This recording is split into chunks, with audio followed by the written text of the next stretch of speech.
inta badan marka aan soo gelayo hoolalka waxaa la shidaa hees adeerkay lahaa laakiin waxaa ayna mooga sugayo inaydan waxba iska weydiin heesta markii hore aabbahay baa qaaday abwaanka iyo aabbahay baan u daynayaa marka hore mar labaadkiina maxamed mooge libaan baa qaaday maxamed mooge markaa halgan buu ku jira adeerkay maalintii sugaya waxay ahayd maalin somaliland oo xora horumarsan qurux badan la wada leeyahay qof walibana nolol wanaagsan ku haysto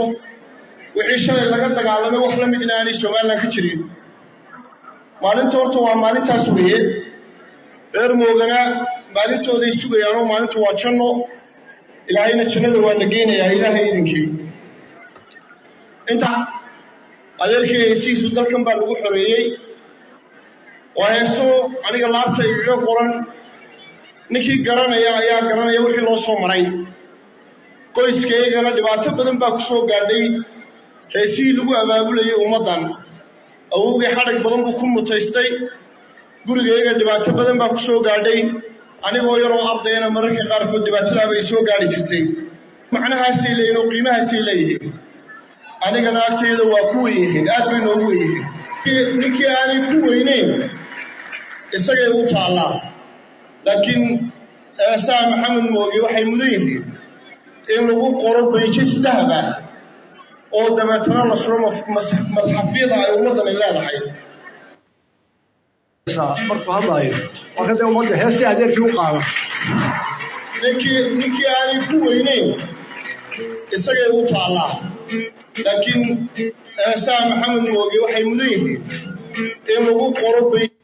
dee magaranaysaa markuu hadlaayo waa kadee ummadda heestii adeerkii u qaada ninkii aanay ku weynayn isagay u taallaa laakiin dee magaranaysaa markuu hadlaayo waa kadee ummadda heestii adeerkii u qaada ninkii aanay ku weynayn isagay u taallaa laakiin eesaa maxamed moogta iyo dee magaranaysaa markuu hadlaayo waa kadee ummadda heestii adeerkii u qaada ninkii aanay ku weynayn isagay u taallaa laakiin eesaa maxamed waa kadee ummadda heestii adeerkii u qaada ninkii aanay ku weynayn isagay u taallaa waayahay